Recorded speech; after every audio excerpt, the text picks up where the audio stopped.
आवाज येतोय का माझा? हा येतोय आता. येतोय. एवढं मी एक्सप्लेन केलं, आवाज म्यूट होता. आता मी कॅमेरा ऑन केला तरी कॅमेरा म्यूट आहे बघा. कसं काय होतंय का नसं? ऑन केला होता पुन्हा म्यूट झाला ऑटोमॅटिक. आता दिसतोय कॅमेरा. येतोय का आता बरोबर? हा हा आता येतोय. एवढं एक्सप्लेन केलं मी आणि त्याच्यात अर्धा आवाजच गायब झाला. ठीक आहे, काय हरकत नाही. पुन्हा सांगतो, पीएम जे आहेत हे डी फॅक्टो असतात एक्झिक्युटिव्ह. डी फॅक्टो या दोन्ही लॅटिन टर्म्स लक्षात घ्या. डी फॅक्टो आणि डी ज्युअर. डी ज्युअर कोण असतं? राष्ट्रपती असतात. प्रेसिडेंट, दोघं लक्षात घ्या. डी फॅक्टोचा अर्थ होतो रिअल हेड आणि हे म्हणजे नॉमिनल हेड. दोन्ही गोष्टी लक्षात ठेवा.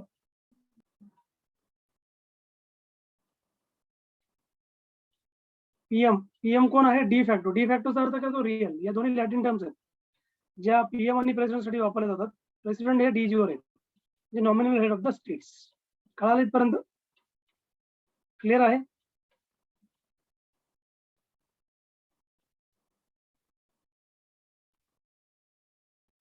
कॉन्सेप्ट क्लिअर झाली? प्राईम मिनिस्टर हे डी ज्युअर आहेत, sir D facto. D facto म्हणजे रिअल, लक्षात घ्या. तुम्हाला एक्झामला डायरेक्ट क्वेश्चन येऊ शकतो. आणि राष्ट्रपती जे आहेत हे डी ज्युअर असतात. डी ज्युअर म्हणजे नॉमिनल. कळालं? म्हणजे आपले शासन प्रमुख कोण आहेत? राष्ट्रपती आहेत, सॉरी पंतप्रधान आहेत. जे हेड ऑफ द गव्हर्नमेंट आहेत हे पंतप्रधान असतात, प्राईम मिनिस्टर. आणि हेड ऑफ द स्टेट कोण असणार आहे? राष्ट्रपती असणार आहे. आता पुढे आपण जाऊया, पंतप्रधानांची नियुक्ती आपण घेऊया, लक्षात घ्या. ठीक आहे, वन बाय वन आपण याला डिस्कस करू. आता आवाज तर क्लिअर आहे ना माझा? काही इश्यू नाही आवाजाचा? येतोय सर. सर येतोय सर आवाज. ठीक आहे, आता आपण काय करूया? नियुक्ती घेऊया. Appointment of the prime minister. Prime मिनिस्टरला कोण नियुक्त करतं? प्रेसिडेंट, लक्षात घ्या. प्रेसिडेंट हे राष्ट्रपतींना नियुक्त करतात. ठीक आहे, आणि राष्ट्रपतींच्या सल्ल्यानुसार,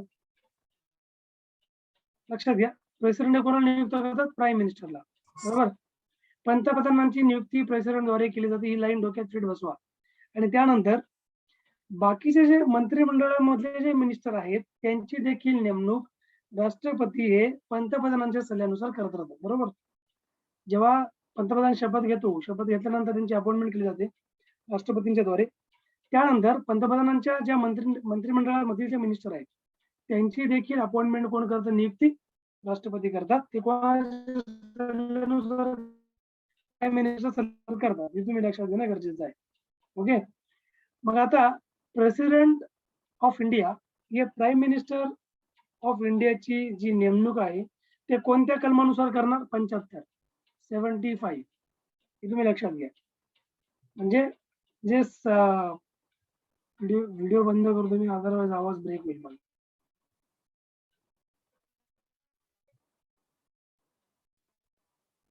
बघा इथे तुम्हाला काय सांगितलेलं आहे की 75 जे आर्टिकल आहे, कलम 75, यामध्ये केवळ एवढं सांगितलेलं आहे काय? की राष्ट्रपती हे पंतप्रधानांची नियुक्ती करणार. बाकी याच्यामध्ये काही नाही दिलेलं. ठीक आहे, सो 75 आर्टिकल लक्षात घ्या. त्यानंतर याचा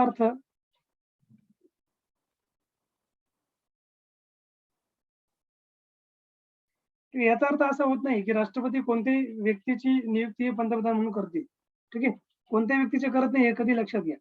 संसदीय शासन पद्धतीमध्ये प्रस्थापित झालेल्या संकेतानुसार राष्ट्रपतींना लोकसभेतील बहुमतातील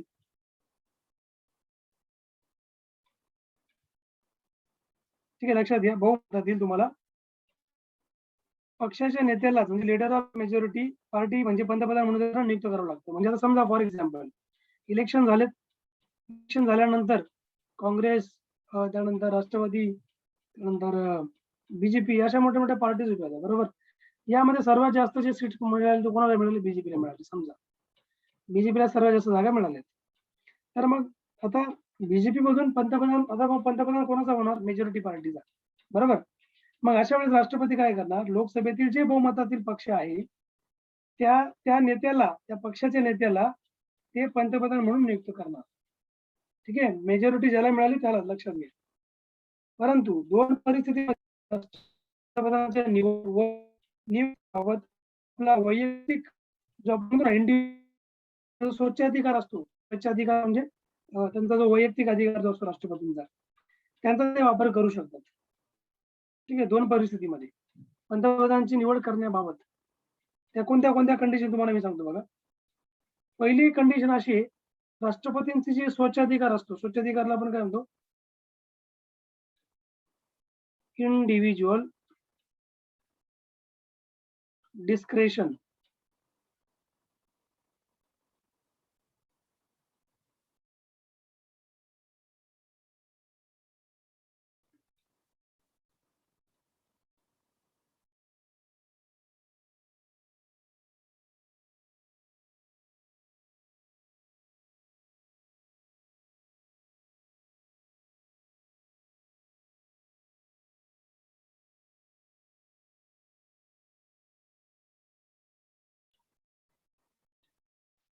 इथे मी तुम्हाला सांगतोय, इंडिव्हिज्युअल डिस्क्रेशन याचा अर्थ काय होतो, याचा अर्थ तो स्वेच्छाधिकार.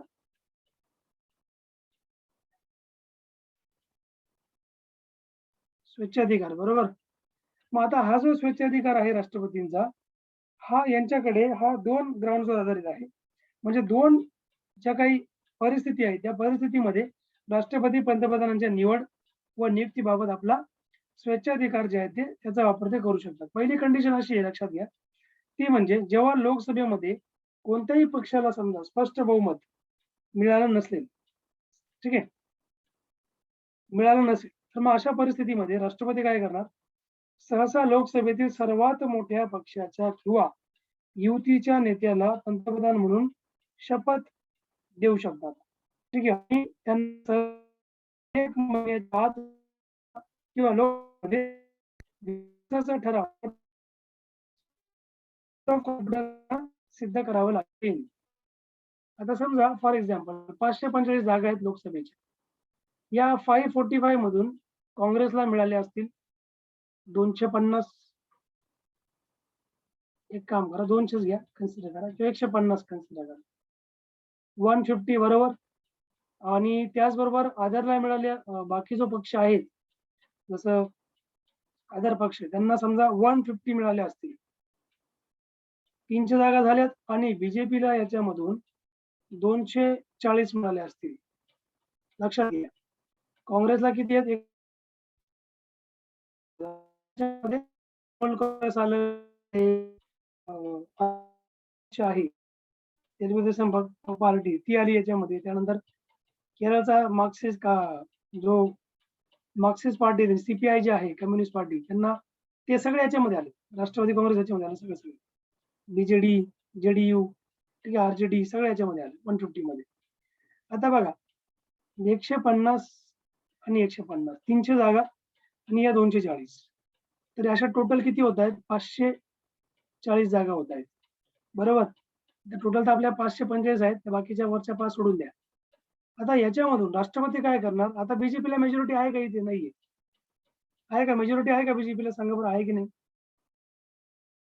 सांगा मेजॉरिटी आहे का.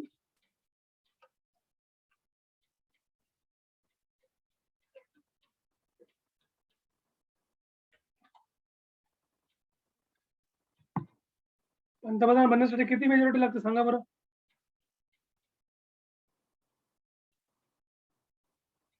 पीएम बनण्यासाठी किती मेजॉरिटी लागते, विल टेल मी.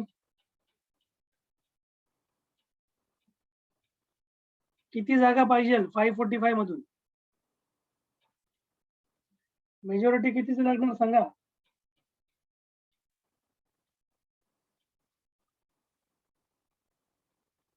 नाही माहिती कोणाला, 2/3 ना सर.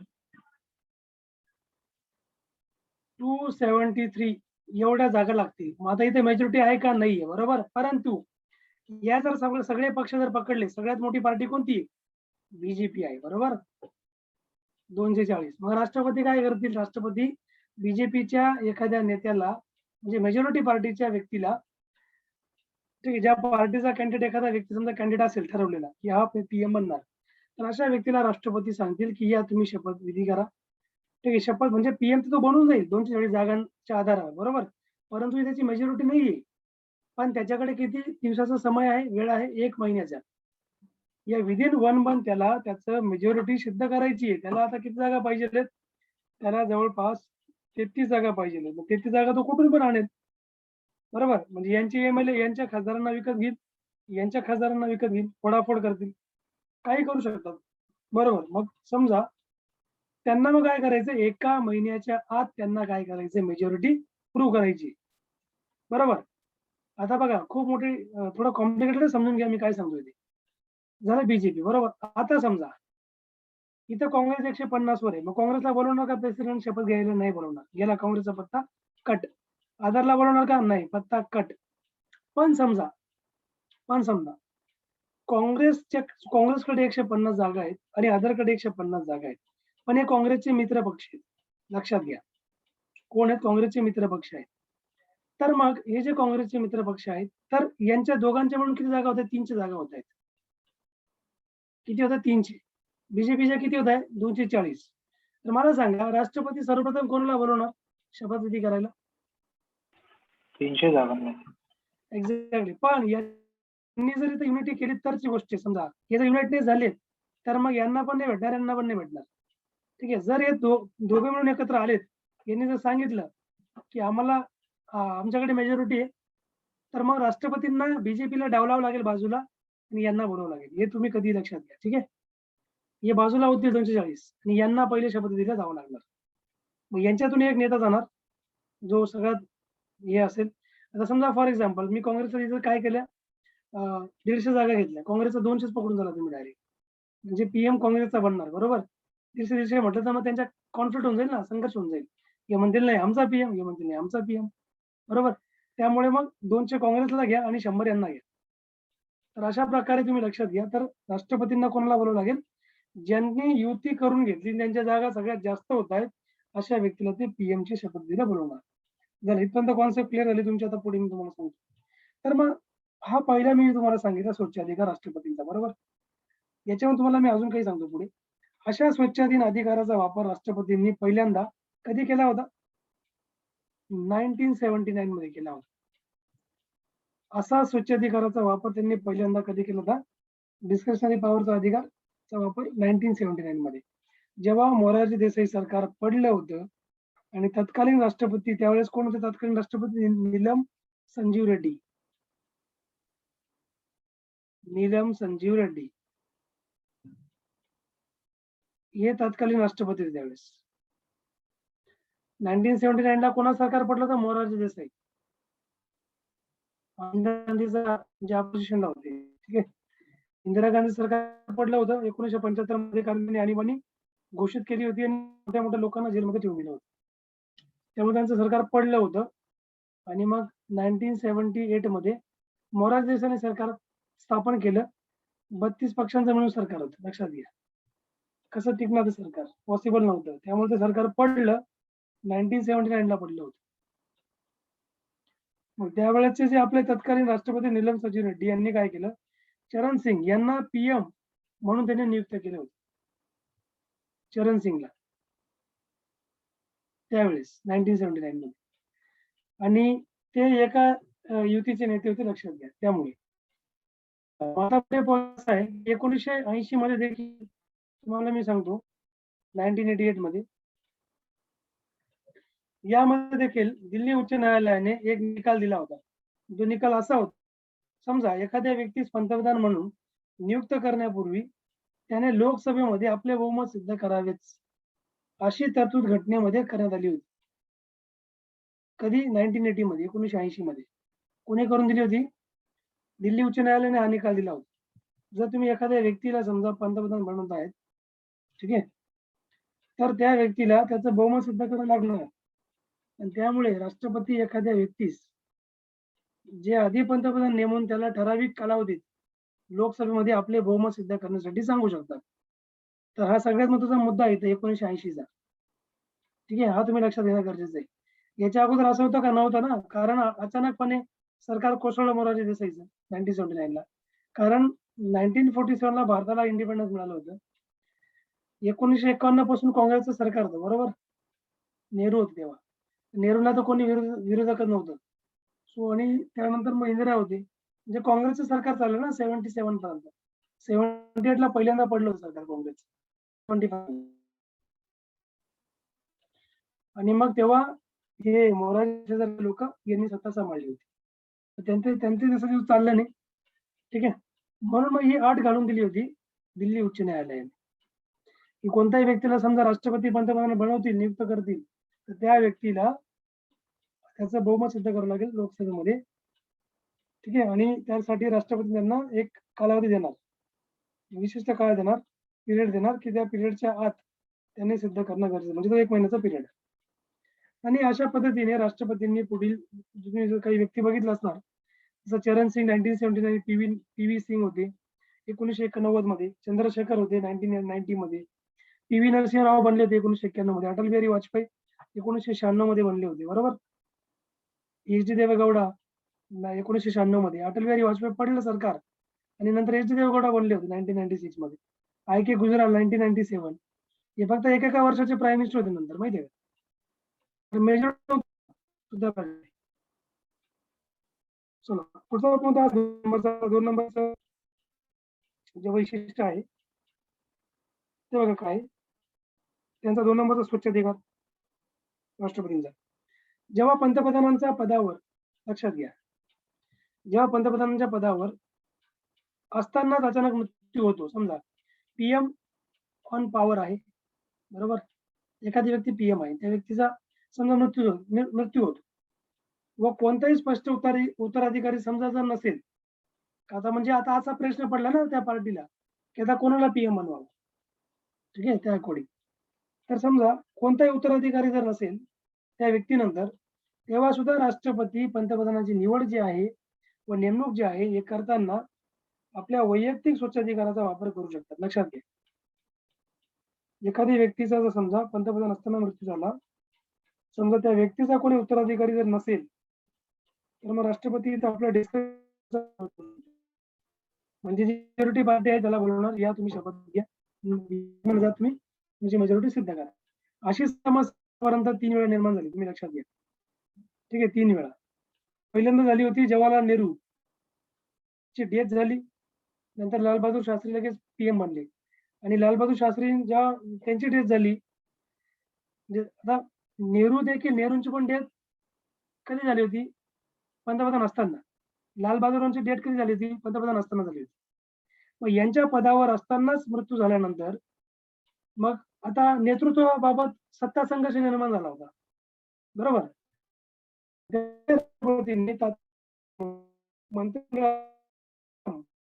ज्येष्ठतम मंत्री असेल त्या मंत्र्याच पक्षाद्वारे नवीन नेत्याची औपचारिक निवड करेपर्यंत काळजीवाहू पंतप्रधान म्हणून नियुक्त केले जाणार, अशी घोषणा केली होती. केअरटेकर प्राईम मिनिस्टर, लक्षात घ्या. कोण? केअरटेकर प्राईम मिनिस्टर असणार आहे, मंत्रिमंडळातलाच एखादा व्यक्ती असणार. याचा अर्थ असा नाही की तो व्यक्तीच पीएम बनणार. नवीन येतोपर्यंत त्याला राहायचं आहे, त्याला सांभाळायचा कारभार, बरोबर. कळालं का काय म्हणतोय मी? समजलं? आता समजा फॉर एक्झाम्पल, तसं म्हणत नाही मी, असं फक्त एक एक्झाम्पल सांगतोय. ठीक आहे. नरेंद्र मोदी आहेत आपले, समजा ते नाही, त्यांनी समजा राजीनामा दिला किंवा इन केस सडनली काही झालं त्यांना, okay, what ever, medical issues, तर मग त्यांच्या जागेवर कोण असणार आहे? अमित शहा असणार आहेत. अमित शहा असणार, त्यांचा उत्तराधिकारी तेच बनणार अमित, कारण त्यानंतरचे 2 नंबरचे पंचच आहे मिनिस्ट्री मधले, त्या अकॉर्डिंग अशा प्रकारे आपण बघितले. आणि 2 नंबरचे स्वच्छाधिकार त्यांची इथं पॉवर अशी ती म्हणजे बघा, मग तुम्हाला मी त्यावेळेचा किस्सा सांगतो 1962 नंतरचा, 1962 आणि 66 नंतरचा. 66 मध्ये ना गुलझारीलाल नंदा यांना पीएम केले गेले होते. गुलझारीलाल नंदा हे तेव्हा काँग्रेसमध्ये कॅबिनेट मंत्री होते. यांना काळजीवाहू पीएम. नंतर मग 1984 मध्ये इंदिरा गांधीची डेथ झाली होती, 1984 त्यांचा मर्डर झाला. इंदिरा गांधी यांची हत्या झाल्यानंतर राष्ट्रपती, तुम्ही बघितलं असेल, झैल सिंग राष्ट्रपती त्यावेळेस. कोण होते? झैल सिंग. झैल सिंग हे राष्ट्रपती होते तेव्हा. तर मग यांनी काळजीवाहू पंतप्रधान नेमण्याचा, म्हणजे तुम्ही बघितलं असेल, पूर्व प्रस्तावित संकेत डावलून राजीव गांधी यांना पंतप्रधान म्हणून नियुक्त केले गेले होते. नंतर काँग्रेस संसदीय जे पक्ष होते त्या पक्षाने राजीव गांधींची एकमताने आपला नेता म्हणून निवड केली होती. ठीक आहे.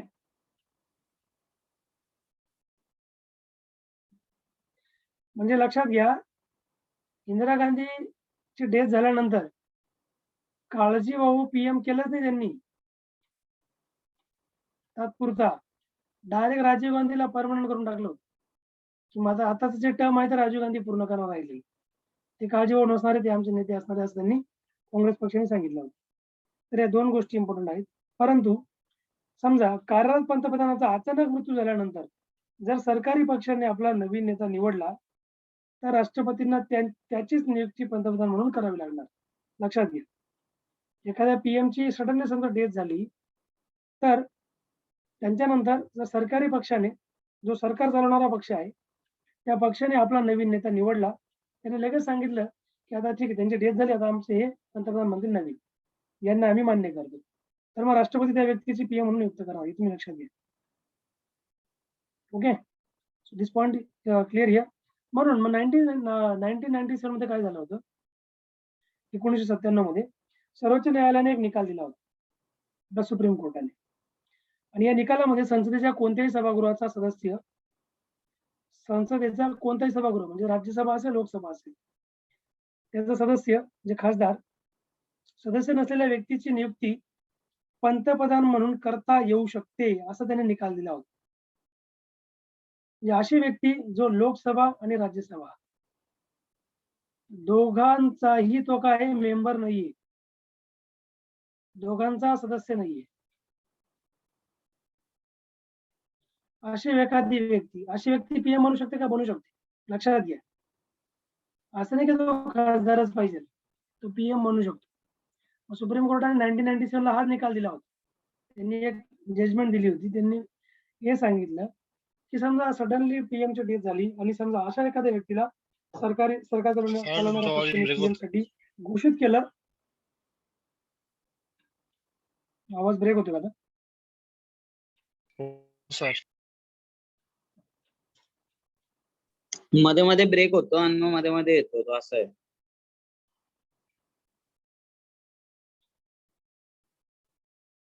जे कंटिन्यू होतंय का असं की आता झालं?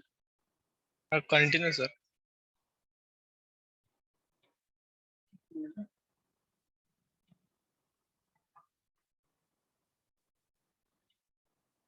आता आहे बरोबर आवाज? हो सर. ओके, तर मी तुम्हाला ते सांगितलं की लोकसभा आणि राज्यसभा यांचा सदस्य नाही, मेंबर नाही, म्हणजे खासदार नाही एखादी व्यक्ती, तर त्या व्यक्तीला पंतप्रधान ती पार्टी बनू शकते का? सरकारी पार्टी, जी सरकार चालवते ती पार्टी. यस, याचं उत्तर असणार यस, कारण ही जजमेंट कोणी दिली होती? सुप्रीम कोर्टाने. पण त्याला 6 महिन्याच्या आत, लक्षात घ्या, ज्या सभागृहामधून उभा राहिला त्याला विदिन 6 मंथ्स त्याला त्याचं सदस्यत्व त्याला प्राप्त करणं गरजेचं आहे. लक्षात घ्या, हा मुद्दा महत्वाचा आहे, लक्षात घ्यायचे. Within 6 months he has to secure his membership in any one of the houses of the parliament. Okay, clear इथपर्यंत? जर असं नाही झालं, 6 महिन्याच्या आत जर तो सभासदत्व तो सिद्ध करू शकला नाही एखाद्या सभागृहाचं, तर त्याचं पंतप्रधानचं पद आहे ते संपुष्टात येणार. ठीक आहे, समजलं इथपर्यंत? Right, this is very important. आता आपण जाऊया पुढे. शपथविधी कोण देतं त्यांना? पीएम, राष्ट्रपती देतात पीएमला. ओके, बाकी शपथविधीमध्ये काय बोलतो काय नाही असं काही आपल्याला म्हणायची गरज नाहीये. मैं नरेंद्र दामोदर मोदी वॉट एव्हर पुढे जे असेल ते. ठीक आहे, ईश्वर साक्ष शपथ लेता हूं की गांभीर्यपूर्वक प्रतिज्ञा करता हूं, वॉट एव्हर जे असेल ते पुढे असेल. आणि राहिली गोष्ट त्यांचा पदावधी. यांचा पदावधी जर तुम्ही बघितला तो घटनेमध्ये निश्चित केलेला नाहीये, लक्षात घ्या, पीएमचा. परंतु कारण ते कधी पण राजीनामा पण त्यांना देता येतं, कधी पण सरकार पडू शकते. त्याच्यामुळे असं काही त्यांचा फिक्स 5 वर्षाचा, असं 6 वर्ष, 3 वर्ष, 1 वर्ष असं काही नाहीये. परंतु जनरल जर तुम्ही बघितलं तर त्यांचा जो 5 वर्ष, 5 years, ठीक आहे, 5 वर्ष ते सर, पदावर असं आहे का? घटनेमध्ये दिलं नाही का 5 वर्ष आहे ते? 5 वर्ष घटनेमध्ये नाहीये आणि 5 वर्ष आपण म्हणू पण शकत नाहीये. मी तुम्हाला सांगतोय, जसं नरेंद्र मोदी 5 वर्ष राहिलेत, आता ते कसं काय राहिलेत? आता त्यांची लिडरशिपमुळे ते राहिले असणार. ठीक आहे, फेमस व्यक्तिमत्व आहे, पर्सनॅलिटी आहे, खूप सारे त्यांचे फॉलोअर्स आहेत आणि डिसिजन मेकर चांगले आहेत, वॉट एव्हर. ठीक आहे, त्यामुळे ते 5 वर्ष त्यांनी बरोबर काढलेत. अदरवाईज मनमोहन सिंग देखील 5-5 वर्ष राहिले होते, लक्षात घ्या. पण हा 5 वर्षाचा जो कार्यकाल आहे ना, हा कुठं दिला नाही. कारण ते राष्ट्रपतींच्या मर्जीपर्यंत असतात. लक्षात घ्या. राष्ट्रपती कधी त्यांना पदावरून दूर करू शकतात. अच्छा, मग एक्झाम मध्ये जर आलं की त्यांची किती वर्ष असतात, मग ते काय लिहायचं आपण? हा एक सगळ्यात महत्त्वाचा मुद्दा आहे. जर समजा तुम्हाला एक्झाम मध्ये विचारलं गेलं की राष्ट्रपतींचा कार्यकाल जो आहे हा किती वर्ष, सॉरी, पंतप्रधानांचा कार्यकाल हा किती वर्षाचा असतो, ठीक आहे. तुम्हाला ऑप्शन देतील 5 इयर्स, दुसरा असेल 6 इयर्स, तिसरा असणार आहे 5 इयर ना? नाही सांगतोय मी तुम्हाला, ऑप्शन देतोय 5 इयर्स, दुसरा असणार आहे 6 इयर्स, तिसरा ऑप्शन असणार आहे राष्ट्रपतींच्या मर्जीपर्यंत, आणि चौथा असणार आहे तुम्हाला option none of the above. काय उत्तर असणार तुमचं, सांगा बरं. राष्ट्रपतीच्या मर्जीपर्यंत. Exactly, 5 years, sir. राष्ट्रपतींची. हा एक्झॅक्टली. नाही 5 वर्ष नाही दिलाच नाही घटनेमध्ये त्यांचं 5 वर्ष. घटनेमध्ये कुठंच मेन्शन आहे ना 5 इयर्स यास. जसं हा, राष्ट्रपतींचा कार्यकाल दिलाय 5 वर्षाचा घटनेमध्ये, तसं यांचा नाही दिलेला आहे.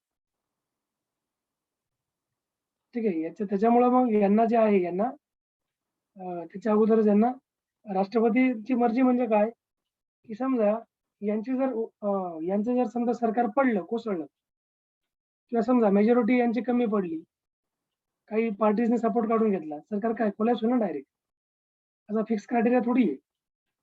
त्यामुळे सो या प्रकारे, किंवा त्यांच्यावर काही गुन्हा वगैरे झाला, किंवा काही क्रिमिनल प्रोसिडिंग त्यांच्या अगेन्स्ट झाली, किंवा काही भ्रष्टाचाराचा आरोप लागला असेल, व्हॉट एव्हर, त्यांना पायउतार व्हावं लागलं, मग काय, बरोबर, त्या प्रकारे.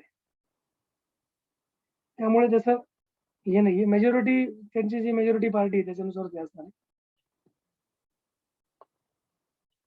समजलं इथपर्यंत? Clear the point? अशा Yes, sir, प्रकारे आपण clear. बघितलं. ओके, अशा प्रकारे आपण बघितलं पीएम, त्यांचे अधिकार. ठीक आहे, त्यांचे अधिकार कार्य काही विशेष नाही आहेत. तुम्हाला अधिकार कार्य त्यांचे एकदम सोपे आहेत. एवढं काही त्यांचं दिसत करण्यासारखं नाही बिलकुल पण. ठीक आहे.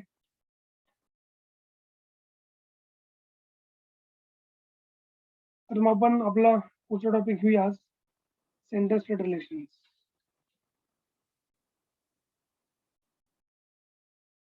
सेंटर स्टेट रिलेशन्स, केंद्र राज्य संबंध. This is very important chapter. Chapter थोडा लेंदी असणार आहे. बघूया, आज संपला, अदरवाईज नाही संपला तर उद्या कंटिन्यू करूया. नोट्स केंद्र. हा बोला ना. सर तुम्ही पंतप्रधानांचे नोट्स नाही शो केले स्क्रीनवर. हा, पीएमचं मी यासाठी नाही केलं कारण छोटा चॅप्टर आहे म्हटलं, आणि थोड्याशा काही गोष्टी फक्त माहिती पाहिजे मला 2-4, त्यामुळे मी त्याचे नोट्स शेअर नाही केले उद्या. आणि बाकी हा मोठा उपराष्ट्रपती चॅप्टर आणि राज्यपालचे पण तुम्ही शो नव्हते केले, फक्त सांगितलेलं लिहून द्या करून. हा, राज्यपालचे मी यासाठी आय थिंक दिलं नव्हतं, कारण राज्यपाल तुम्हाला राष्ट्रपती मी शिकवलं होतं. राष्ट्रपतींचे मी तुम्हाला सर्व नोट्स दिले होते ना. मी तुम्हाला हे हो, सांगितलं की राष्ट्रपतींचे त्यांचं जवळपास दिलेत. सेमच. हा मी हे सांगितलं की जवळपास ते सेमच आहेत, फक्त थोडासा त्यांचा अधिकार जो त्याच्यामध्ये फक्त फरक आहे. आणि राष्ट्रपती आणि राज्यपाल. राज्यपाल आणि उपराष्ट्रपती. उपराष्ट्रपतींचं मी आय थिंक एकच पेज फक्त इन्फॉर्मेशन होती, तुम्हाला मी एक्सप्लेन करून त्यामुळे हा, मी त्यांचे नोट दिले. मग ठीक आहे, तुम्हाला त्याचे नोट जर हवे असतील तर मी येणाऱ्या आता लेक्चर्स मध्ये मी त्या नोट्स ऍड करून देतो तुम्हाला. ठीक आहे, तुम्ही त्याचा स्क्रीनशॉट घेऊन टाका. हा चालेल चालेल. कारण आणीबाणीच नाहीये ना तुम्ही सांगितलं. आणीबाणीचं काय? तुम्ही बोललेलात ना आणीबाणीचेच फक्त नोट्स नाहीत माझ्याकडे, बाकी सर्व आहेत. आणीबाणीचे मी आय थिंक तुम्हाला दिले होते ना नोट्स, की नाही? नाही सर, तुम्ही सांगितलं की आणीबाणीचे नोट्स नाहीयेत माझ्याकडे, बाकी सगळ्या टॉपिकचे आहेत. तर आम्ही लिहून घेतलेले. आणीबाणीचे तर नव्हते, तुम्ही जे बाकीचे सांगितलेलं ते नोट केलेलं फक्त. ओके, मग ठीक आहे. ओके, ठीक आहे. काही आता पुढचे जे असणार आहे या पीएमच्या वगैरे नोट्स मला मी देतो, कारण ते तोंडी पण मी म्हणजे एक्सप्लेन करू शकतो, म्हणून असं वाटलं की पीपीटी बनवायची गरज पडली नाही मला, कारण पीपीटी मध्ये वेळ करू शकतो ना, मग त्यामुळे ते बनवलं नाही. मग मी तुम्हाला पुढच्या क्लासला बनवून देतो. ठीक आहे, पीएम आणि राज्यपाल आणि उपराष्ट्रपती. ठीक आहे.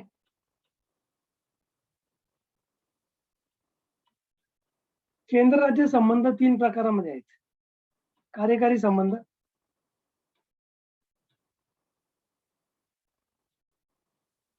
2 नंबर आहे प्रशासकीय संबंध,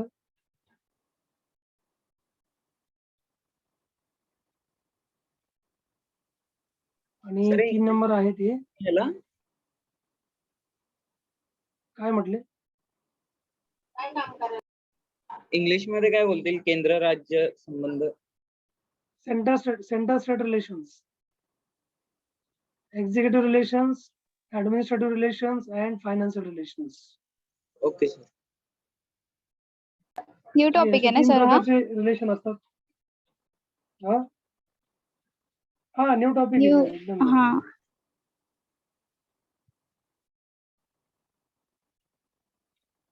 न्यू टॉपिक असणार आहे.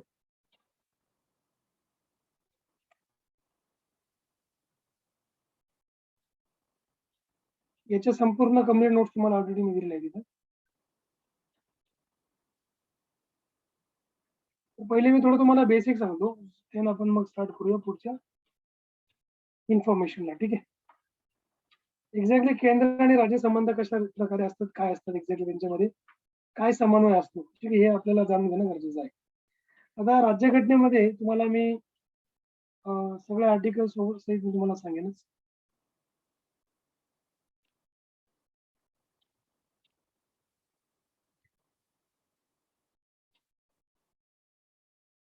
ओके. बघा, भारतीय राज्यघटना जी आहे आपली, इंडियन कॉन्स्टिट्यूशन, यामध्ये संघराज्य स्वरूपाची आपली घटना आहे. बरोबर. संघराज्य म्हणजे काय? फेडरल टाईप आपली काय घटना आहे,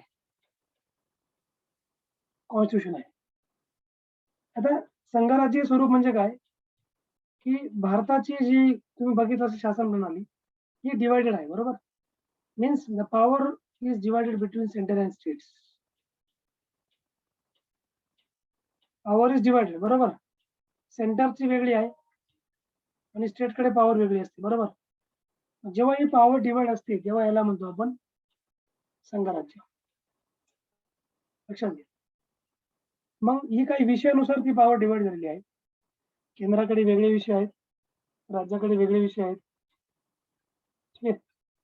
ज्या विषयांवर केंद्राला कायदे करायचा अधिकार आहे तिथे राज्य इंटरफेअर करणार नाही, आणि ज्या विषयावर राज्याला कायदे करायचा अधिकार आहे तिथे केंद्र इंटरफेअर करणार नाही.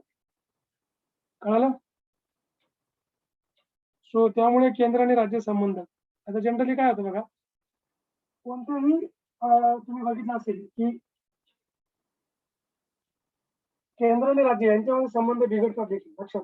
आणि संबंध चांगले पण असतात. असं कधी होतं, जेव्हा केंद्रामध्ये समजा रुलिंग पार्टी जी आहे ती रुलिंग पार्टी जर त्या राज्यामध्ये नसेल तर ऑब्विस आहे की दोघांमध्ये कॉन्फ्लिक्ट क्रिएट होतो, संघर्ष निर्माण होतो केंद्र आणि राज्यामध्ये. त्याचं एक्झाम्पल तुम्हाला सांगतो. महाराष्ट्राचं तुम्ही एक्झाम्पल घ्या. महाराष्ट्रामध्ये 3 पार्टीज मिळून सरकार आहे. बरोबर. बीजेपीला 105 जागा होत्या, आता पंढरपूर पण जिंकले त्यांनी, +1 घ्या 106, आणि या तिघांच्या मिळून काहीतरी 55, 66 की 65 आणि 52 अशा काहीतरी जागा आहेत.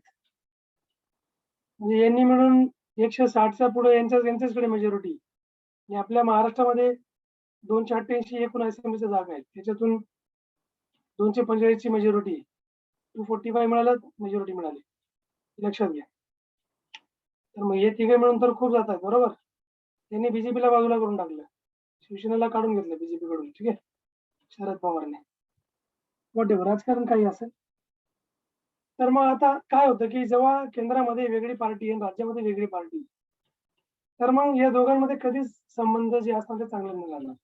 कुठे ना कुठे कॉन्फ्लिक्ट ऑफ इंटरेस्ट यांचा निर्माण होतो. बरोबर. त्यामुळे अजून एक महत्वाची गोष्ट अशी आहे की आता कोविड सिच्युएशन झाली महाराष्ट्रामध्ये, केंद्राने खूप म्हणजे आडून बघितलं होतं महाराष्ट्राला, की हेल्पच करत नव्हते. बरोबर. त्यानंतर आपला महाराष्ट्र सरकारचा जवळपास 75 जो टॅक्स आहे तो केंद्राकडे आहे, केंद्राने तो अजून पण दिलेला नाही. म्हणजे तो रोखून ठेवला आहे. का? कारण जेव्हा हे त्यांची पार्टी जेव्हा नाहीये त्यांच्या म्हणजे त्या राज्यामध्ये, तर मग ते फंड कशाला देतील? बरोबर. देतील मग ते खूप रडवतील त्यासाठी राज्याला. आणि जास्त करून फंड कुठे जातो मग? जास्त करून फंड जातो गुजरातला, जास्त करून फंड जातो कुठे? UP ला, बिहारकडे, जे राज्य अतिशय कमी टॅक्स देतात आणि गव्हर्नमेंटचा जास्त जास्त पैसा त्यांच्याकडे जातो.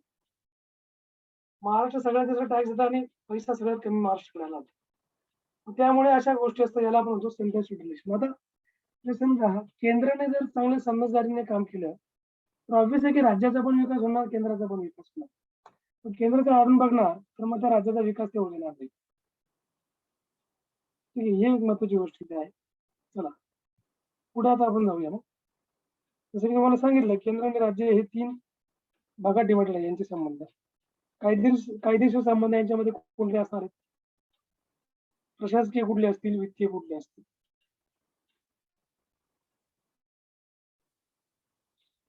आणि भारताची जर तुम्ही बघितलं, संघराज्य प्रणाली आपली अशी आहे की केंद्र आणि राज्य सरकारे आपापल्या क्षेत्रामध्ये जरी ते सर्वोच्च असले, केंद्रामध्ये सर्वोच्च, राज्याने सर्वोच्च, तरी देखील संघराज्य व्यवस्थेच्या प्रभावी एक कार्यचालनासाठी त्यांच्यामध्ये सुसंवाद व समन्वयाची आवश्यकता आहे. ठीक आहे. दोघांचं कोरिलेशन चांगलं असणं गरजेचं आहे. त्यामुळे केंद्र व राज्यांमध्ये संबंधांच्या विविध बाजूंचे नियमन जे आहे, हे नियमन आता आपण इथे करूया. चला पहिला मुद्दा घेऊया. पहिली जी पॉवर आहे दोघांमध्ये, ती आहे कार्यकारी संबंध.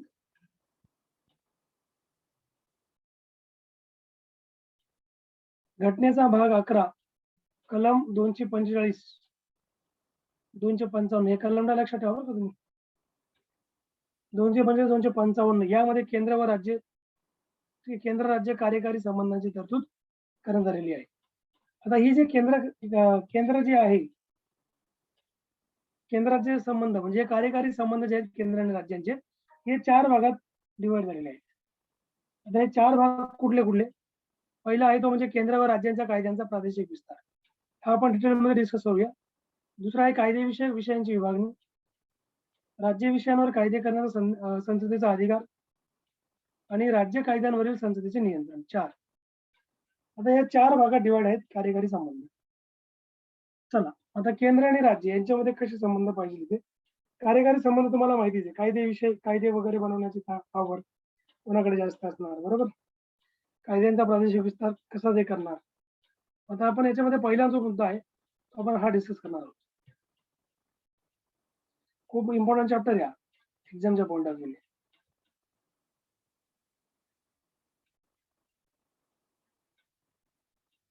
बघा, केंद्र व राज्यांच्या कायद्यांचा प्रादेशिक विस्तार पहिला मुद्दा. यामध्ये पहिला मुद्दा असा आहे की संसद भारताच्या राज्य क्षेत्राच्या सर्व किंवा कोणत्याही भागासाठी कायदे करू शकते. संसदेला तो अधिकार आहे, बरोबर. संसदेला असा अधिकार आहे पार्लमेंटला की ते भारताच्या कोणत्याही कानाकोपऱ्यात कायदे करू शकते. त्याला काय अपवाद आहे मी तुम्हाला नंतर सांगेन. राज्य विधिमंडळ संबंधित राज्य भागासाठी कायदे करू शकते. समजा महाराष्ट्राने जो कायदा केला तो महाराष्ट्र राज्यापुरता लागू असणार ना, तो गुजरातला लागू होणार का? नाही होणार. पण संसद जो कायदा करणार हा सगळ्या राज्यांना लागू असणार, संपूर्ण देशाला. म्हणजे केवळ संसद भारतीय राज्य क्षेत्राबाहेरील कायदे करू शकते. लक्षात घ्या, संसदेला तो अधिकार आहे की ते राज्य क्षेत्राच्या बाहेर कायदे करू शकते, भारतीय राज्य क्षेत्राच्या बाहेर. हे कायदे जगातील कोणत्याही भागात राहणाऱ्या भारतीय नागरिकांना व तिथे त्यांच्या संपत्तीला लागू असतील. जे भारताचा नागरिक देशाच्या कुठल्याही कोपऱ्यात राहत असेल, जर संसदेने कायदा केला तर त्यांना पण लागू होणार. ठीक आहे. As a citizen of India, भारताचा नागरिक म्हणून. नागरिक नसेल तर ती गोष्ट वेगळी. जर अमेरिका ब्रिटनचा नागरिक झाला तर मग भारताचा कायदा त्याला कशाला लागू होणार? त्याला तिकडचे कायदे लागू होते. नागरिक असेल, कुठेतरी बाहेर देशामध्ये असेल तर मग संसद जो कायदा करेल तो त्यांना देखील लागू होणार, त्यांच्या प्रॉपर्टीवर देखील लागू होणार.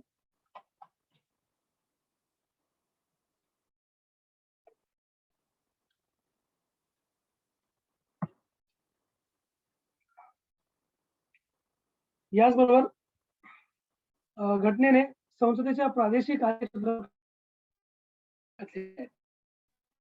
संसदेने काय प्रादेशिक घटने आपले जे राज्य आपण मानतो, बरोबर. याच्यावरती तर नाही, आपल्या त्याच्या खाली संसद जे कायदे बनवणार ना ते आपल्या राज्यघटनेच्या आधारावर बनवणार. मनमानीने आपले स्वतःचे कायदे स्वतःने बनवणार. बरोबर. म्हणून राष्ट्रपती अंदमान व निकोबार बेटे. आता बघा पुढे मी तुम्हाला मी सांगितलं ना की संसद भारताच्या कोणत्याही कानाकोपऱ्यामध्ये कायदे करू शकते, परंतु त्याला काही अपवाद आहेत जिथे संसद कायदे करू शकत नाही. बरोबर. त्याचा पहिला अपवाद कुठला आहे? राष्ट्रपती अंदमान व निकोबार बेटे, लक्षद्वीप, दादरा नगर हवेली, दमण दीव या 4 केंद्रशासित प्रदेशांच्या शांतता, प्रगती व सुशासनासाठी नियमने तयार करू शकतात. इथे संसदेला कायदा करायची गरज नाही या भागांमध्ये. अंदमानला, निकोबारला ठीक आहे त्या अकॉर्डिंग राष्ट्रपतींची ऑर्डर करतात तिथे. त्यांच्या ऑर्डरनुसार तिथे नियम लागू होतात. पुढचा मुद्दा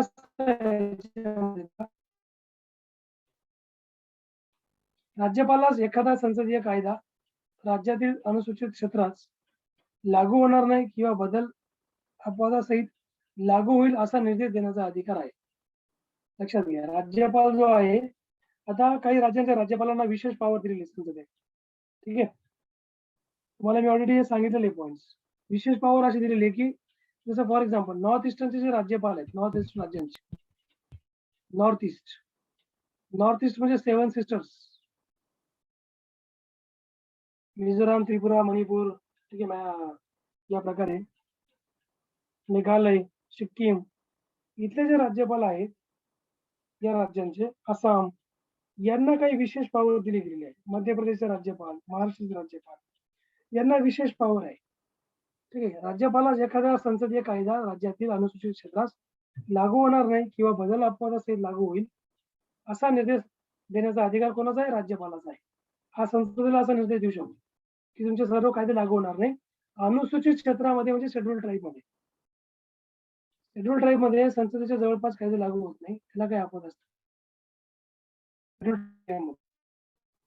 आसामच्या राज्यपालांना, आसाम आदिवासी क्षेत्रांना, जे स्वायत्त जिल्ह्यांना आणि राष्ट्रपतींना मेघालय, त्रिपुरा व मिझोराम या राज्यांमधील आदिवासी क्षेत्रांना, स्वायत्त जिल्ह्यांना, ठीक आहे, लक्षात घ्या, एखादा संसदीय कायदा लागू होणार नाही किंवा बदल अपवादासहित लागू होईल असा निर्देश देण्याचा अधिकार आहे. म्हणजे संसदेला समजा काही कायदा पास करायचा आहे आसाममध्ये,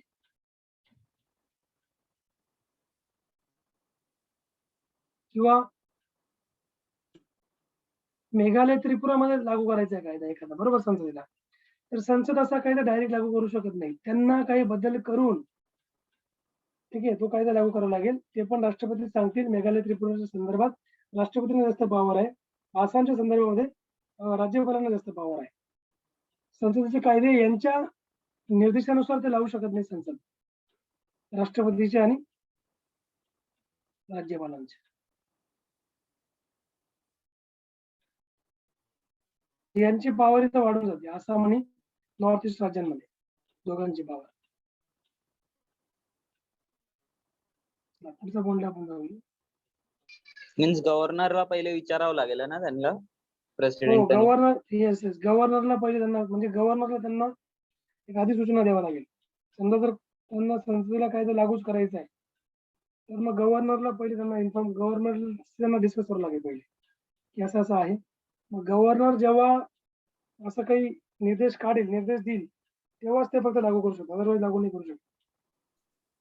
ओके, ठीक आहे. Yes sir.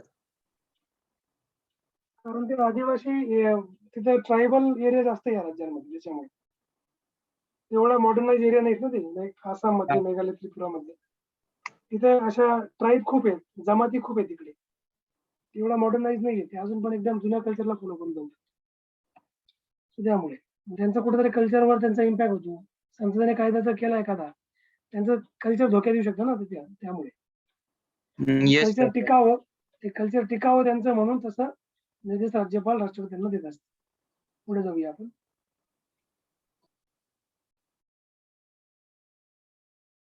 कायदेविषयक विषयांची विभागणी, दुसरा नंबरचा पार्ट आहे. सेकंड नंबर, कायदेविषयक अधिकार, म्हणजे जे कार्यकारी अधिकार आहे त्याच्यातला दुसरा पार्ट आहे. बघा, कायदेविषयक विषयांची विभागणी तुम्हाला माहितीच आहे. सूची, ज्याला आपण लिस्ट म्हणतो. 3 प्रकारच्या सूची आहेत आपल्या घटनेमध्ये. पहिली आहे ती आहे केंद्र सूची आहे. दुसरी राज्य सूची आहे, तिसरी समवर्त आणि यानुसार केंद्र व राज्य यांना पॉवर डिवाइड करून दिलेली आहे. बरोबर. आता केंद्र सूचीला संघ सूची देखील म्हणतात. केंद्र सूचीमध्ये 100 विषयांचा समावेश आहे. किती? 100. मूळ घटनेमध्ये 97 होते, आता 100 आहेत. राज्य सूचीमध्ये जवळपास किती विषय आहेत? राज्य सूचीमध्ये 61 विषय आहेत. आता प्रेझेंटली 61 आहेत. मूळ घटनेमध्ये किती? 66 होते. आणि समवर्त सूची आहे, समवर्त सूचीमध्ये टोटल जर तुम्ही विषय बघितले तर ते 47 आहेत.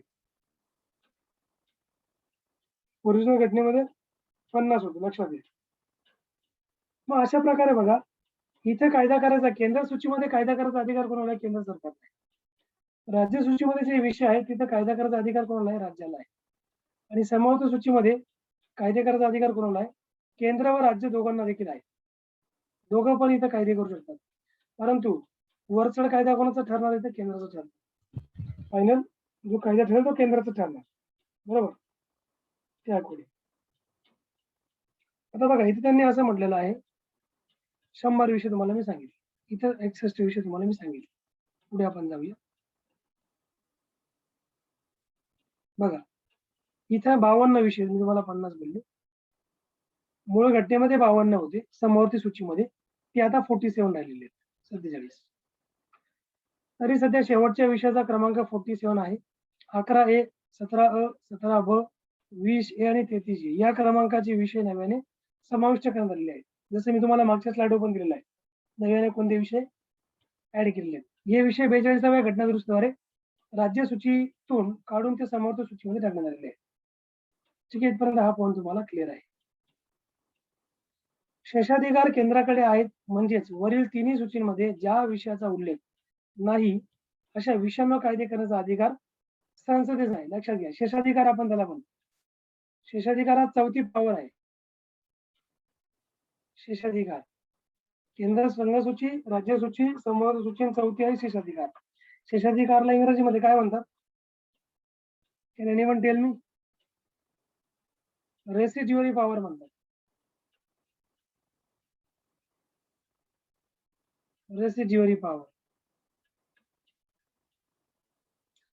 म्हणजे असा विषय जो तिन्ही सूचीमध्ये त्याचा समावेश नाही, जो केंद्र संघ सूचीमध्ये नाहीये, राज्य सूचीमध्ये नाहीये, समवर्त सूचीमध्ये नाहीये, असा विषय जो या तिन्ही सूचीमध्ये नाहीये तो असणार कुठे? रेसिड्युअरी पॉवर मध्ये. त्याला तिथे टाकलेला असणार त्याला. ठीक आहे. आणि अशा रेसिड्युअरी पॉवर मध्ये कायदे करायचा अधिकार कोणाला जास्त? कोणाला कायदे करायचा अधिकार शेषाधिकार मध्ये? सांगा. संसदेला आहे. संसदला आहे जास्त. ठीक आहे, म्हणजे केंद्राला. शेषाधिकार हा कोणाकडे असतो? संसदेकडे असतो. बरोबर. 248 कलम लक्षात घ्या, हे महत्वाचं कलम आहे. 248 मध्ये हा रेसिड्युअरी पॉवर येते. संयुक्त रेसिड्युअरी पॉवर तुम्हाला एक्झामला विचारलं शेषाधिकार म्हणजे काय सांगा बरं. तुम्हाला काय सांगायचं? संघ सूची, राज्य सूची व समवर्त सूची या तिघांमध्ये ज्या विषयाचा समावेश नाहीये तो विषय कुठे असणार? शेषाधिकार मध्ये असणार. त्याला म्हणतात शेषाधिकार. संयुक्त अमेरिकन संघराज्य व ऑस्ट्रेलियाच्या घटनेमध्ये शेषाधिकार हा कोणाकडे असतो? राज्यांकडे असतो. आपल्याकडे कोणाकडे असतो? संसदेकडे असतो. लक्षात घ्या. आणि अमेरिका, ऑस्ट्रेलियामध्ये कोणाकडे असतो? राज्यांकडे. कॅनडाच्या घटनेमध्ये शेषाधिकार कोणाकडे आहे? केंद्राकडे आहे. सेम आपल्यासारखं. कॅनडा.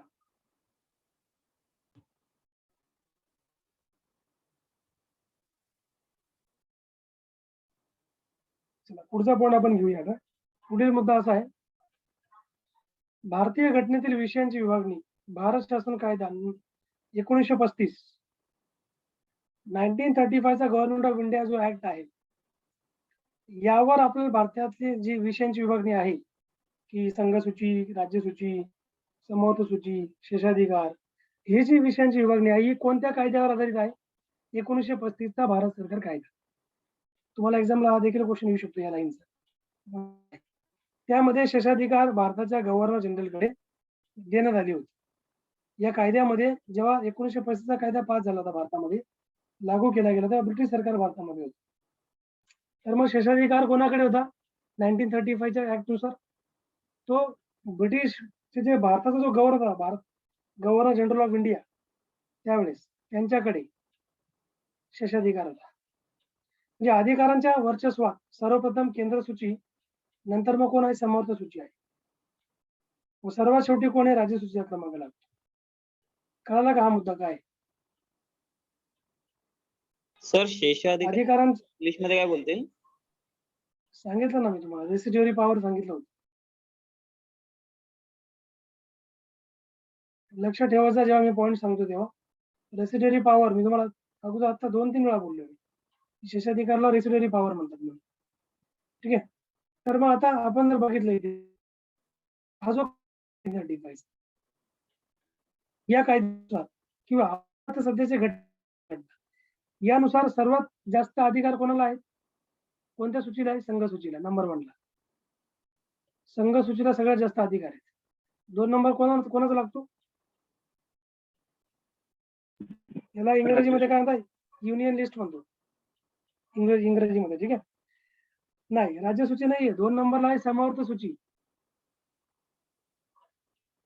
म्हणजे नंबर ऑफ मी विषय नाही म्हणते, नंबर ऑफ विषय किती त्याच्यामध्ये. अधिकार कोणाला जास्त आहे, कायदे कोणाचे स्ट्रॉंग असतील जास्त. नंबर 1 संघ सूची म्हणजे केंद्र, समर्थ सूची म्हणजे केंद्र राज्य दोघांची इथं समावेश आहे. 3 नंबरला कोणाचा असणार मग? राज्य सूची हे 3 नंबरला असणार आहे. म्हणजे हायरार्की त्यांची अशा प्रकारे असते. बघा पुढचा मुद्दा घेऊया आपण. समवर्ती सूचीतील विषयांवर केंद्र व राज्य कायद्यांमध्ये विसंगती निर्माण झाल्यास केंद्राचा कायदा वरचढ असणार. मी तुम्हाला अगोदर बोललो होतो. जर समजा if there is any difference between centre and state on any subject in the concurrent list, ठीक आहे, म्हणजे समर्थ सूचीमध्ये एखाद्या विषयाला घेऊन केंद्र व राज्य यांच्यामध्ये समजा विसंगती जर निर्माण झाली असेल तर कोणाचा कायदा वर्ष ठरणार आहे? केंद्राचा. लक्षात घेईल. केंद्राचा कायदा काय असणार आहे? वरचढ असणार आहे. ठीक आहे. मात्र राज्य कायदा राष्ट्रपतींच्या विचारात राखून ठेवला असेल तर त्या राज्यात राज्य कायदा वरचढ असणार आहे. तुम्ही लक्षात घ्या. समजा राज्य कायदा असेल, राज्याशी संबंधित एखादा कायदा असेल समवर्ती सूचीमधला, ठीक आहे, ज्याचा इम्पॅक्ट राज्यावर होतोय, आणि तो जर समजा राष्ट्रपतींसाठी राखून ठेवला असेल त्यांच्या परमिशनसाठी, तर अशा वेळेस राज्याचा कायदा काय असणार? वरचढ असणार आहे. म्हणजे अर्थात संसद त्या विषयावर पुन्हा कायदा करू शकते, जेणेकरून नवीन संसदीय कायदा राज्य कायद्याच्या वरचढ ठरणार. ठीक आहे. म्हणजे बघा संसदेला एवढं मोठी पॉवर आहे.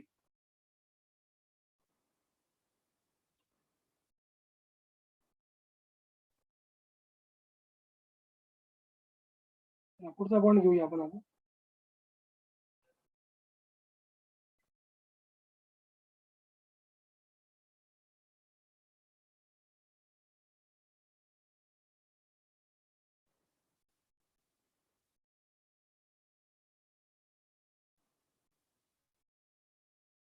तीन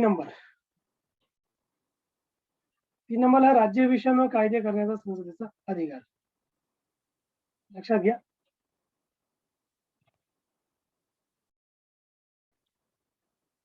राज्य विषयांवर कायदे करण्याचा संसदेचा अधिकार कसा असणार आहे? आता राज्य सूची म्हणजे काय? किती विषय राज्य सूचीमध्ये? किती विषय सांगा बरं? किती विषय राज्य सूचीमध्ये? पाठच पाहिजे. 61. ओरिजिनल किती होते? 66. केंद्रामध्ये किती आहे? केंद्र सूचीमध्ये 100. ओरिजिनल किती होते? 97. आणि समवर्तीमध्ये किती विषयांचा समावेश आहे? 52. सॉरी, आता सध्या जे आहे ते 47 आहेत. ओरिजिनल किती होते? 52. समजलं? हे डायरेक्ट पार्ट पाहिजे तुम्हाला. हे असं नाही की विचारलं तुम्हाला सांगता येत नाही, असं नाही पाहिजे. ठीक आहे.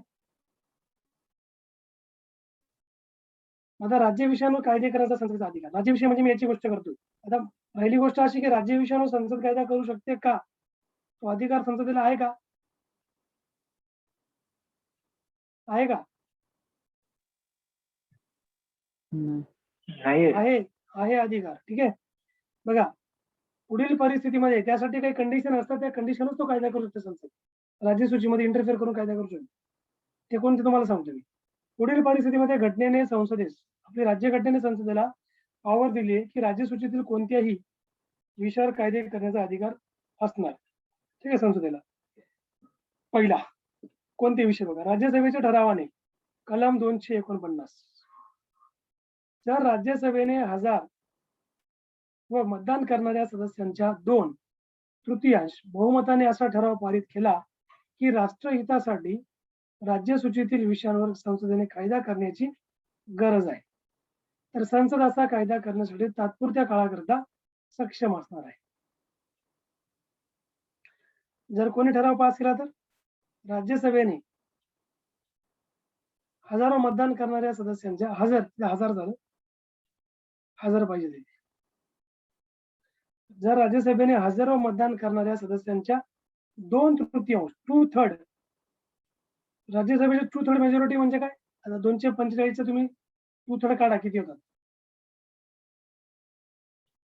जर एवढ्या सदस्यांनी जर समजा राज्यसभेमध्ये ठराव पारित केला आणि राष्ट्रहितासाठी जर तो ठराव असेल की राष्ट्रहितासाठी राज्य सूचीतील विषयावर संसदेने कायदे करण्याची गरज आहे, असं जर तो ठरावामध्ये म्हटलं असेल, 2/3 या मेजॉरिटीने तो ठराव पास केला असेल, तर मग अशा वेळेस संसद त्याच्यावर कायदा करू शकते. समजला हा मुद्दा तुम्हाला? राज्यसभा भाग पडू शकते संसदेला राज्य सूचीमध्ये कायदा करण्यासाठी. ठीक आहे. कळालं का? समजा काही देशाच्या हितासाठी असेल, राष्ट्राच्या हितासाठी, इम्पॉर्टन्स साठी असेल, काही अशी एखादी गोष्ट राज्यसभेच्या 2/3 सभासदांनी मांडली, ठराव पास केला राज्यसभेत, तो ठराव पास झाला आणि मग अशा वेळेस तो कायदा संसद करू शकते. हा पहिला मुद्दा. आणि याच्यामध्ये अजून काही गोष्टी आहेत बघा. असा ठराव 1 वर्षासाठी अंमलात असेल, किती? 1 इयर साठी तो इफेक्ट मध्ये असणार आहे. मात्र तो एका वेळा 1 वर्षापर्यंतच्या काळासाठी वाढवता येईल, असा तो किती वेळा वाढवता येईल. म्हणजे तो मिनिमम ड्युरेशन त्याचा 1 इयर असणार आहे अशा ठरावाचं, आणि त्यापेक्षा जास्त पण तो वाढवता येणार आहे. ठरावाचा अंमल संपल्यानंतर 6 महिन्यांनी कायद्याचाही अंमल संपुष्टात येणार. जर हा ठराव जर संपुष्टात आला, ठराव जर संपला, ठीक आहे, तर जो कायद्याचा अंमल आहे तो देखील संपुष्टात येणार. पहिला मुद्दा. दुसरा बघा, ही व्यवस्था राज्य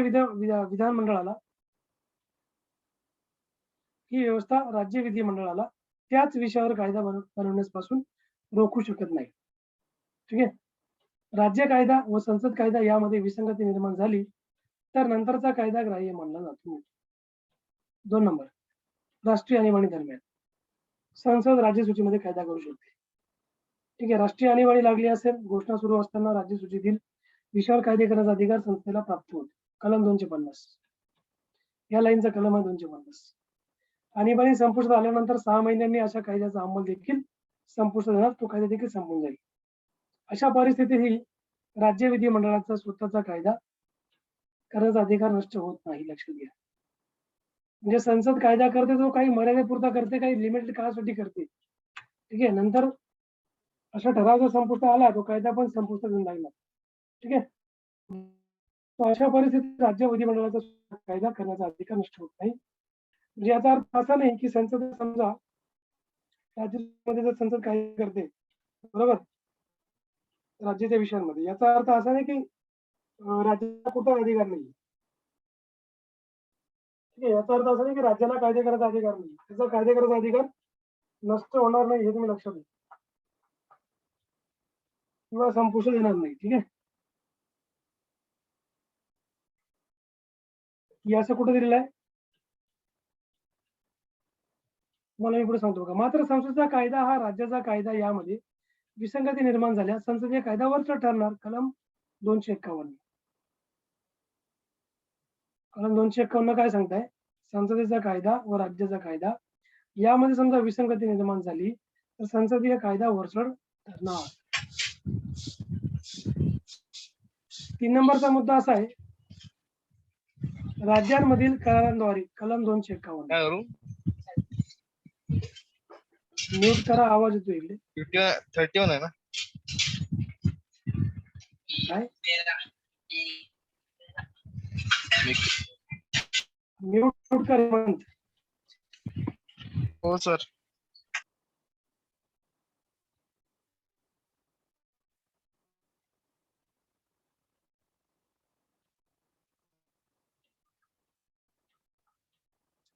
बघा, राज्यांमधील करारांद्वारे कलम 151. आता हा तिसरा मुद्दा आहे कार्यकारी विषयांमधला. जेव्हा 2 किंवा अधिक राज्यांची विधिमंडळे ठराव पारित करून संसदेस राज्य तेव्हा संसद त्या विषयांवर कायदे करू शकते. इम्पॉर्टंट पॉइंट आहे. समजा 2 राज्य आहेत, गुजरात आणि महाराष्ट्र, यांनी त्याला विनंती केली असेल की तुम्ही एखाद्या राज्य विषयावर कायदा करा, तर संसद कायदा करू शकते. असा केवळ विनंतीचा ठराव पारित करणाऱ्यांनाच, ठीक आहे, त्यांनी काय म्हटलंय, असा कायदा केवळ विनंतीचा ठराव पारित करणाऱ्या राज्यांनाच लागू असणार. म्हणजे तो कायदा फक्त महाराष्ट्र गुजरात यांनाच लागू होईल, लक्षात घ्या. इतर कोणतेही राज्य नंतर ठराव पारित करून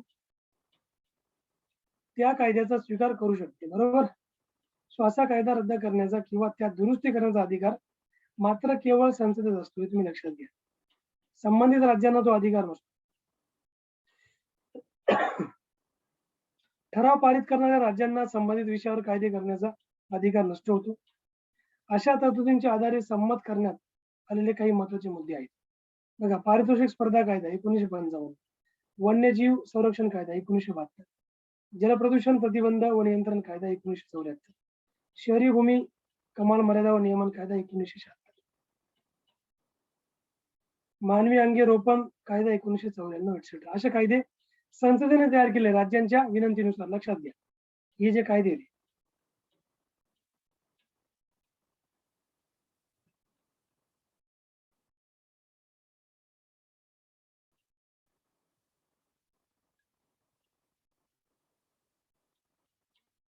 आणि पुढचं आहे याच्यामध्ये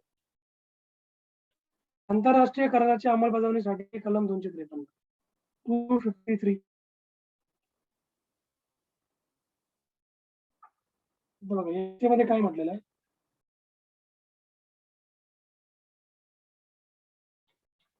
संसद आंतरराष्ट्रीय कराराच्या अंमलबजावणीसाठी, ठीक आहे, संसद जी आहे आपली, आंतरराष्ट्रीय कराराच्या अंमलबजावणीसाठी राज्य सूचीतील कोणत्याही विषयावर कायदे करू शकते. बरोबर. या आधारावर केले गेलेले कायदे संयुक्त राष्ट्र, त्याचबरोबर विशेषाधिकार व संरक्षण कायदा 1947, 1947, जिनिव्हा कन्व्हेन्शन कायदा 1960, 1960, त्यानंतर अँटी हायजॅकिंग ऍक्ट 1982, 1982.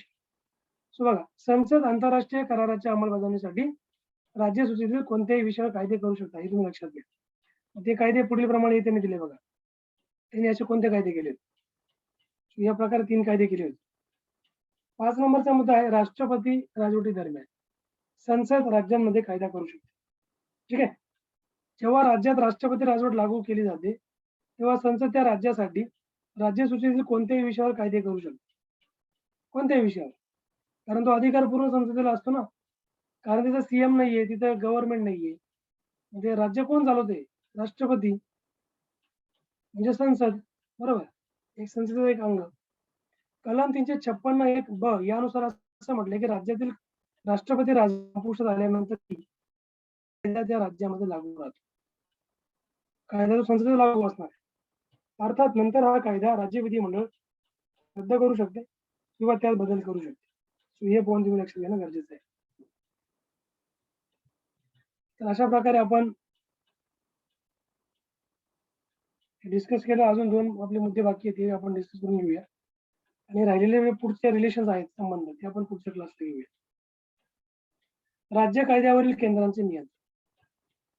राज्य कायद्यावर केंद्र कसं नियंत्रण करू शकतं बघा. कलम 200, कलम 201 हे 2 महत्वाचे कलम आहेत.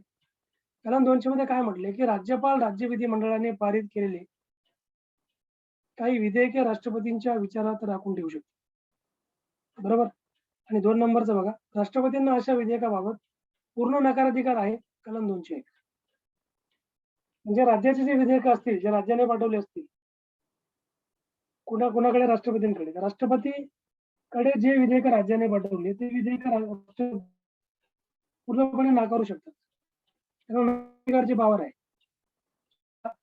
राज्य विधिमंडळाने पारित केले काही विधेयक समजा राष्ट्रपतींच्या विचारार्थ जर राखून ठेवले असतील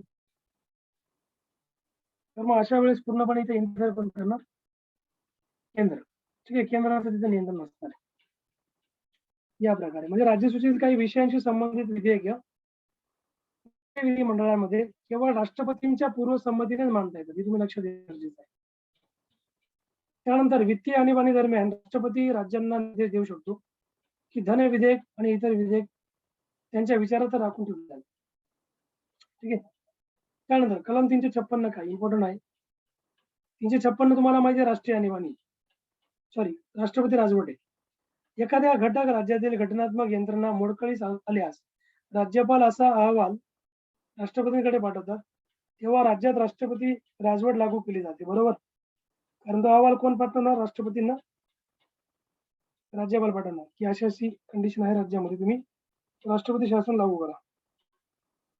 तेव्हा राज्यपालांच्या या अहवालाशिवाय देखील एखाद्या घटक राज्यातील घटनात्मक यंत्रणा मोडकळीस आली आहे अशी राष्ट्रपतींची खात्री झाली तर एखाद्या घटक राज्यात राष्ट्रपती राजवट लागू होते. म्हणजे 365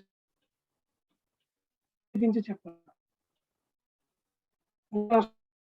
राज्यपाल रिपोर्ट देऊ शकतात राष्ट्रपतींना की या राज्यामध्ये कंडिशन अशी अशी आहे. त्यांनी रिपोर्ट नाही पण दिला, पण राष्ट्रपतींना जर अशी खात्री पडली की या राज्यामध्ये जो कारभार आहे तो घटनेनुसार चालू नाहीये, तो चुकीचा कारभार चालू आहे, तर राष्ट्रपती अशी खात्री पटवून घेऊन तिथे राष्ट्रपती राजवट लागू करू शकतो.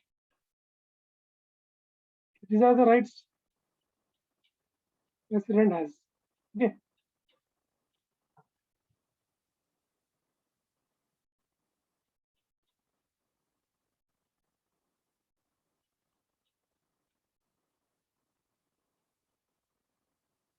पुढचा मुद्दा डिस्कस करूया आपण. Next point.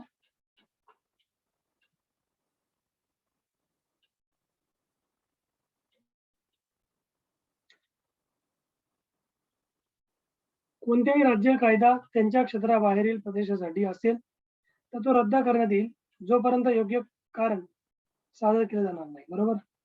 सर्वोच्च न्यायालय कोचुनी विरुद्ध मद्रास राज्य 1960. बघा, सर्वोच्च न्यायालय वर्सेस मद्रास राज्य 1960, हा शब्द चुकीचा आहे. म्हणजे supreme court versus Madras government 1960. म्हणजे कोणताही कायदा त्याच्या क्षेत्राबाहेरील प्रदेशासाठी असेल तर तो रद्द करण्यात येणार जोपर्यंत योग्य कारण सादर केलं जात नाही तोपर्यंत. बरोबर. संसदेवर केलेल्या कायद्यावर या धर्तीवर प्रश्नचिन्ह उभे करता येणार नाही की ते भारताच्या बाहेरील प्रदेशासाठी तयार केलेला कायदा आहे. 245. राज्यघटनेतील विषय सूचीमध्ये 3ऱ्या, 6व्या, 7व्या, 15व्या, 32व्या, 42व्या, 46व्या घटना दुरुस्तीने बदल करण्यात आले. सर्वात जास्त बदल 7व्या आणि 42व्या घटना दुरुस्तीने करण्यात आलेले आहेत. ठीक आहे. तर हा एक इम्पॉर्टंट पॉईंट होता. आता केंद्र राज्य प्रशासकीय संबंध आपण पुढील क्लासमध्ये बघूया. आज आपण थांबूया इथे. ठीक आहे.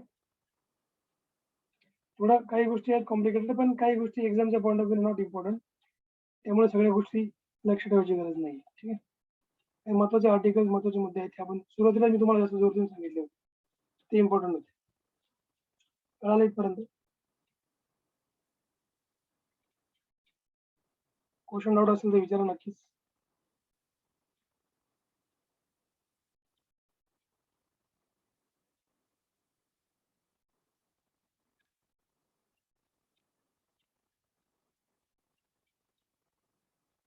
Any question doubt you can ask. Sir, एक डाऊट होता. तुम्ही सांगितलं होतं की राष्ट्रपती केंद्रशासित प्रदेशामध्ये नियम लागू करू शकतात. त्याच्यामध्ये दादर नगर हवेली होती. तुम्ही गेल्या लेक्चर मध्ये एक सांगितलं होतं दादर नगर हवेली केंद्रशासित मधून काढलेली आहे म्हणून. ती कशामध्ये आहे? इथं आय थिंक इथं तुम्हाला मी इथं जर रेफरन्स आला असेल तर तो ओल्ड रेफरन्स असणार. हा सर. म्हणजे मी इथे शिकवताना दादर नगर हवेलीचा रेफरन्स आला होता ना आजच्या क्लासमध्ये. नाही मागच्या नाही सर, एकदम पहिलं थोडं 2-3 लेक्चर अगोदर सांगितलं होतं. दादर नगर हवेली केंद्रशासित मधून काढलेली आहे प्रदेशमधून. 9 केंद्रशासित होते ना, आता 8 आहेत. हा आता 8 आहेत. हा जसं मी तुम्हाला मागच्या क्लासमध्ये काय सांगितलं ना. हा मग ते दादर नगर हवेली आता म्हणजे वगळण्यात आलं, मग ते कशामध्ये आहे? घटक राज्य की केंद्रशासित आहे?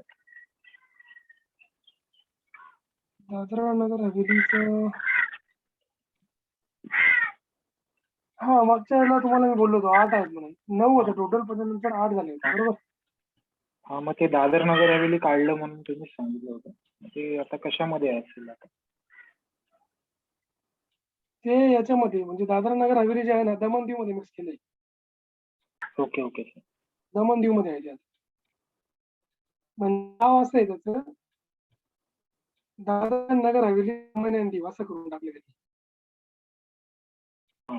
ते दोन्ही बरोबर. एकत्र करून टाकले, दोन्ही एकत्र करून टाकले. Okay sir. राईट. त्यामुळे 8 झाले, नाही तर 9 होते. अंदमान निकोबार आहे 2 नंबरला, दादर नगर हवेली आणि दमण दीव एकत्र लागले. Okay right. दमण दीव म्हटलं तरी चालेल, दादर नगर हवेली दमण दीव एकच आहे. 2 चंदीगड आहे, तिसरं दिल्ली 4 आहे, जम्मू आणि काश्मीर 5, लक्षद्वीप 6, पॉंडिचेरी 7 आणि 8 कोणतं आहे? लडाख. लडाख आहे 8. असे 8 आहे टोटल. राईट. अजून काही?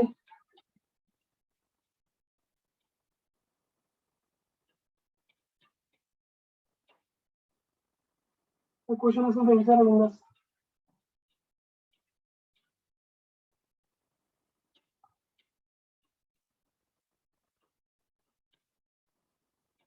तर नेक्स्ट लेक्चर कुठलं बोलला आता?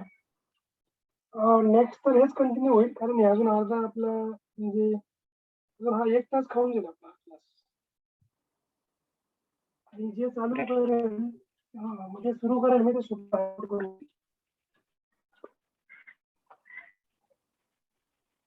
सुप्रीम कोर्टाने ऐकू. ते काही वेगळं नाही, तुम्हाला त्याच्यातला मेन जे काही डिफरन्स असतो तुम्हाला सांगून देईल. म्हणजे आपण दिसणार सेमच आहे, थोडं अधिकार पॉवर त्यांची वेगळी, ज्युरिस्डिक्शन थोडं वेगळं पडतं दोघांचं. So anything? राईट.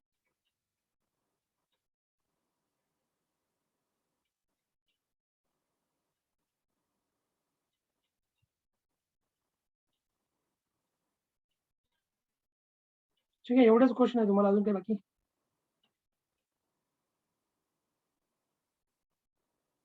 ठीक आहे. चालेल. नेक्स्ट आपला परवा असेल क्लास. उद्या आय थिंक इंग्लिश मीडियमची मुलांची 1 डे अल्टरनेट, एक दिवस त्यांचा एक दिवस तुमचा असेल. ठीक आहे, चालेल. मग थांबूया आजचा क्लास इथे एंड करतो मी क्लास. ठीक आहे. Okay sir. Thank you sir. Yes, welcome all.